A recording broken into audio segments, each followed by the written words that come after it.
Today's recipe calls for ground bison. I'm going to show you how to make a meaty marinara sauce using this stuff. We're going to throw it over some protein-packed pasta. It's going to be super stacked in the protein department. So with that said, let's get started. Get ready for this one because we're going to be doing a ton of knife work for this recipe. The first item we'll be cutting is one medium-sized carrot. Chop off both ends of the orange item. Following that, peel the entire carrot. Save the peels for compost or use it to make a stock. You can do the same for all the veggies in this video. We need to cut the veg into a small dice. Cut the carrot in half so you have two sections that are smaller. This will make it easier to manage during the dicing process. To achieve the most uniform small dice, we need to square off the carrot by cutting the round part off so we can end up with a flat side. We are looking to end up with flat sides all the way around. Once we have an orange rectangle, cut 1/8 inch thick planks. Now that you have the planks, we need to cut those into 1/8 inch thick carrot sticks. Turn the sticks sideways and start to dice them into small cubes. Do your best to cut everything into the same size. This way everything cooks evenly. Repeat this process until everything has been cut. As far as the carrot scraps go, those are known as a snack, so eat up. The next item we need to change the shape of is one medium-sized celery stick. Cut both ends off,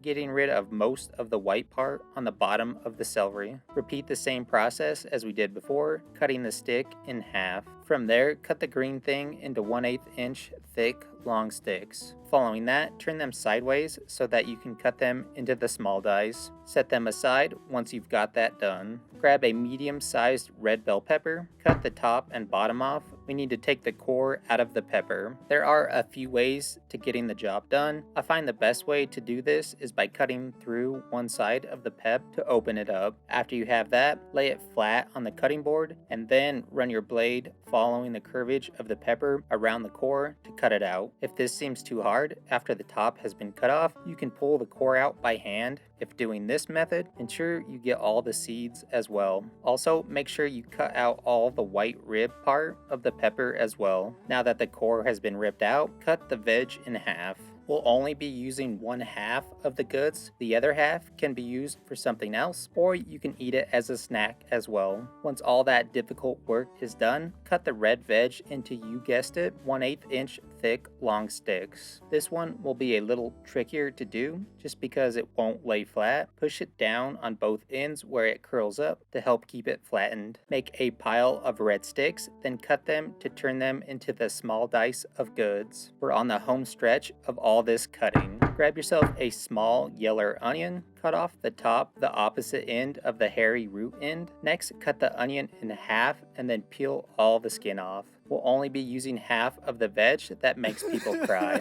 Save the other half for another recipe. Cut the onion from side to side, making really small sections. Don't cut all the way through the onion when making the sections. To keep things uniform, follow the curve of the onion when you cut it. After the sections are made, cut the onion from front to back towards the root of the veg, shooting for a small dice like we did with everything else. Keeping the root on the onion will keep it together, making it easier to cut during this process. The last vegetable we need to cut is 5 small to medium-sized garlic cloves. To peel the garlic, cut both ends off, making it easier to remove the skins. While I do this boring, tricky task, I'll talk about where I got this idea for this video. This was inspired by the legendary Chris Bumstead, also known as CBum. Bumstead is a Canadian pro bodybuilder that is the reigning 4-time Mr. Olympia in the classic physique category. He's a really down-to-earth, humble dude, and of course, he's nice because the Canadian stereotype. Anyways, you can buy this meal online as a meal prep item, but I have no patience to wait for it to come in the mail, so I decided to reverse engineer it by basing it off the ingredients list that I found online. I left out a few things and added a couple different ingredients as well. This was pretty fun because it was a nice little challenge to try and make a version at home. I'll leave a link below so you can check out CBum's YouTube channel. Any Hoosiers, back to the prep work. After the cloves have been peeled, we need to mince them. Make super tiny sections from side to side side on each clove of garlic. Don't cut all the way through, just like we did with the onion. We want it to stay together. Following that, cut the entire clove from front to back, making tiny pieces of vampire repellent. Repeat this process for all the garlic. Now that all the garlic has been cut, we need to mince it into even smaller pieces. Give it a few good rough chops until you're satisfied with the outcome. The next few ingredients that we need to prep are some fresh herbs. Pick 8 to 9 fresh basil leaves. Take off as much of the stem as possible. Save whatever basil is left for garnish. Grab some fresh thyme. Pick the very tiny leaves off the woody sticks. This is the leftover thyme from the turkey meatloaf video. Go check that video out once you've finished watching this one. Now that you have a small gathering of green little leaves, give it a rough chop. This will give us a higher yield, but it'll also help release more flavor from the herb. It's imperative to use a sharp knife when doing this. If you use a dull knife, you'll bruise the thyme, turning it black in color, and it'll also ruin the freshness, changing the flavor of it. We are looking for about 2 teaspoons worth. Next, take 3 dried bay leaves out of the holding container they came in. We're getting close to starting the cooking process. First though, we need to prep some tomatoes for the sauce. Grab a medium-sized holding device. To the bowl, add 2 cans of whole peeled tomatoes. Should be 56 ounces or 1,588 grams worth. Hit the can with a couple of tablespoons of water to get as much of the tomato flavor out of it as possible. Dive into the bowl with your ball catchers to squish and smash the toms as much as possible. This will release the juices they hold. You can also use a smashing tool to achieve the same goal. Once all the tomatoes have been busted, set it aside and rinse your hands. The last and final thing we need to get ready is some dried oregano. Measure out 2.5 teaspoons of the dried herb before you add it to the pot. Rub it between your hands or your fingers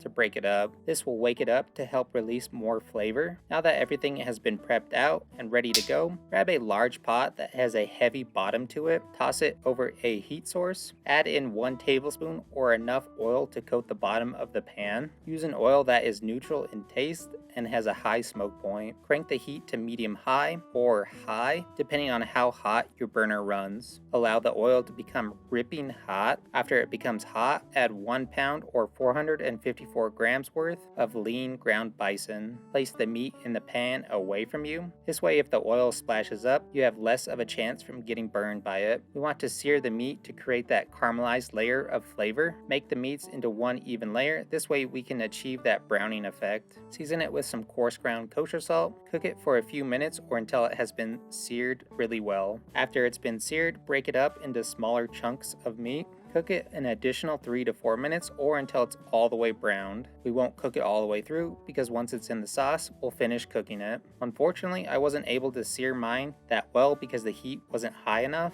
The bison is going to release a lot of water, so you might have your burner higher than you think you should. Now that all the meat has been browned, transfer it over to a medium-sized holding apparatus. Ensure you get all the meat out of the pan. We don't want anything to burn. After the pan has been emptied, turn the heat down to a medium-low temp. Once the burner has been adjusted, add the onion, carrot, red bell pepper, and the celery to the pot. We always need to season as we go, so add a few pinches of coarse ground kosher salt. Give it a quick mix to cover everything with the residual fat that's left in the pan and to spread the salt around. We're going to sweat the veg for around 12 to 13 minutes or until the onion becomes translucent and the rest of the veggies become super dull in color. This process is a little slow, but we'll achieve a ton of flavor by doing this. Throughout the process, give things a stir to get that proper cook. After things look dull in color, add the garlic to the pot. Cook it for about a minute or until things become super fragrant and smell. I forgot to add it, so I had to cook it separately in a saute pan. Following the garlic, add a 1/4 cup or 59 grams of tomato paste. Cook the paste for 7 to 8 minutes or until it becomes a dark red color. Doing this will caramelize any of the natural sugars the paste holds, giving the sauce even more flavor. Keep an eye on the paste because this stuff can and will burn easily. Ensure you scrape the bottom of the pan. It'll also help prevent it from burning. After the paste has become darker in color, it's time to add our crushed tomatoes. Add a small amount to the pan at first. It'll bubble like crazy, but ensure you get all the tomato fond off the bottom of the pan with your spoon. The fond is that small layer of stuff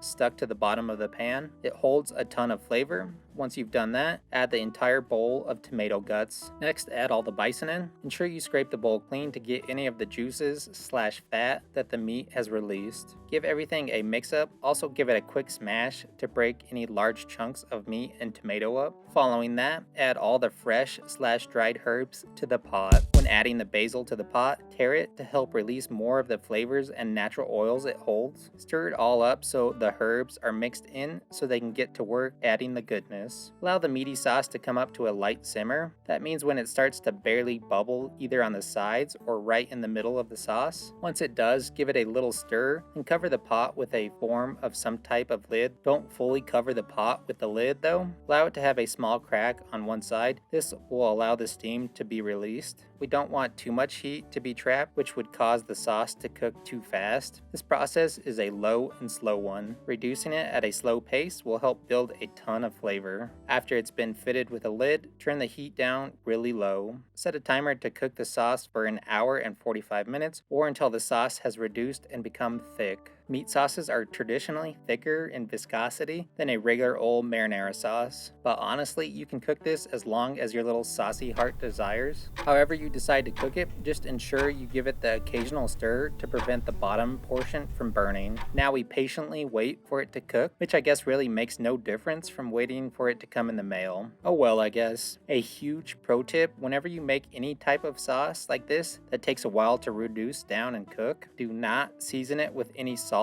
or any other type of seasoning until it's completely done cooking. The reason being is the ingredients are going to cook really far down, becoming really small and also becoming concentrated in flavor. So if you add a ton of salt at the beginning, you're seasoning it as things are full and large and are not fully cooked. So it might taste good at the time, but during the cooking process, things will break down and reduce, which means you'll lose volume of liquid and goods, but the salt won't go anywhere. It will just become stronger in taste because there's less things for it to be spread throughout. After the timer has rang, check your sauce out. If it has become too thick, don't worry, we can add some pasta water to help thin it out. Give it a quick taste test and adjust the seasoning as needed with some salt and pepper. Once you're happy with your creation, cover it with a lid and take it off the heat source. Now it's time to cook the pasta. This is the type I'm using. It calls for brown rice pasta, but I couldn't find it, so I went with this instead. It's a protein pasta that I've never seen or had before, so it was a good time to give it a try. Grab a large pot and fill it up with some H2O. Season it heavily with kosher salt.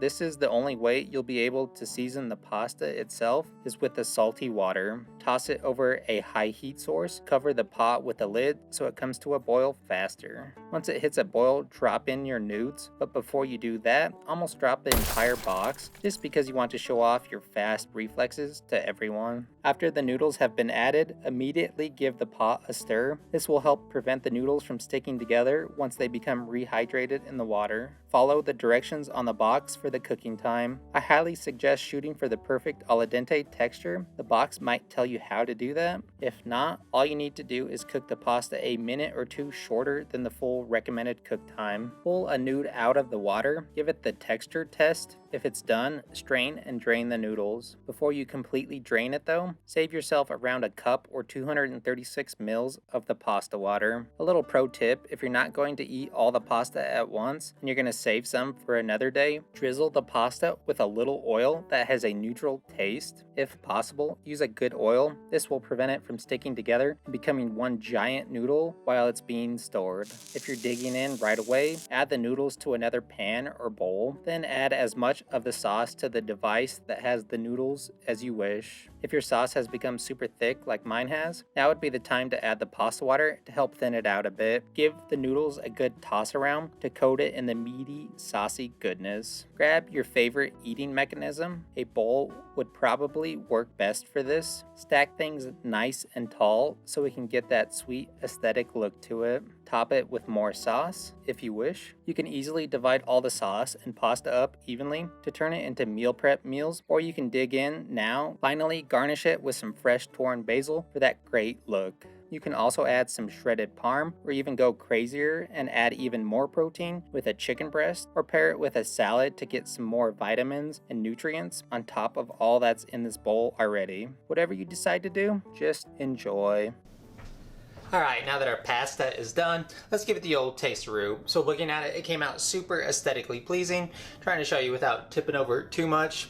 The sauce has a ton of different colors going for it. There's that orange in there from our carrots, and then a nice pop of a bright red from our bell peppers. Then of course, it's mostly red from our tomatoes. It also looks super chunky and delicious, but in a good kind of chunky way, from all those meats that are in there and all that crushed tomato as well. Then we get a pop of green from our fresh basil on the top, and the noodles also look super nudie and delicious. So let's give it a shot. Gotta get it mixed up though. Nice bite with all of it. That's a better one. This stuff came out super duper bomb. There's so much flavor in our meaty marinara sauce.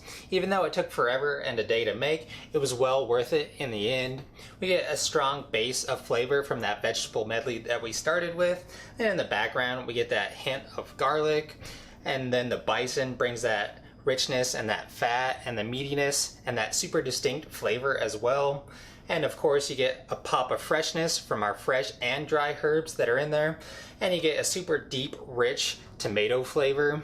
The pasta itself is super tasty, even though it's not like a traditional pasta that you're used to. It's super good. Texture-wise, the pasta came out perfectly al dente, which has a little bite to it, which is nice. And our carrots take forever to cook, so they add a little teeny beeny little bit crunch to the table. And of course those tomatoes, those big chunks of tomatoes, bring a little texture to the table as well. Overall, the stuff is just good. This recipe is super simple to execute. There's not much to it. The hardest part though is just waiting for the sauce to reduce and become super flavorful. And you can make this meal to your exact liking and use a different pasta because there's like a billion different ones to choose from these days. Or you can make the sauce super spicy by adding some red pepper flakes, which sounds super tasty because spicy stuff is just always good. So hopefully you enjoyed today's video. Thanks for watching. I think I'm gonna go do some saute pan curls. 1, 2, probably not. I'm just gonna eat instead. So yeah, we'll see you on the next one. I thought I heard the fridge. Maybe not. Battery's gonna die. Gotta get ready.